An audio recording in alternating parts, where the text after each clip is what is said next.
Oke bro, assalamualaikum warahmatullahi wabarakatuh. Hari ini kita mau kunci reel gitarnya kok cuma 2 ya. Kita coba lihat berapa dia. Browser. Wah ini kentang gue, nggak bisa yang ngentang. Walaupun ganti HP tetap ngentang ternyata. Hidup kentang. CM, EM kita tambah ya. Kalau tambah klik ini, aduh. Terus plus CM, EM, F. Oke. Mari F, G, oke. Mari G, DM, ya. D, M, mantap, gas, oke. Let's go, do it. Coba sawangan, coba sawangan langit, langit iki. Jalanit lintang nambahi kamaneng ati apa ra kelingan nalika pacaran kowe nate janji ra bakal mbok blenjani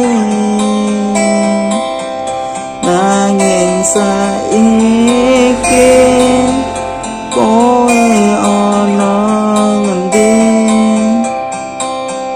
tekamu tanpa semayan lungamu tanpa pamitan mangkene aku nganteni sliramu karo tetunggo muga awakmu ning kono bisa bahagia. Aku ra bakal dolanan sing jenenge tresno iki yen ujunge bakalan aku nandang loro ati nanging saiki kowe ana ngendi tekamu tanpa semayan lungamu tanpa pamitan mangkene aku nganteni sliramu karo tetunggo muga awakmu ning kono bisa bahagia.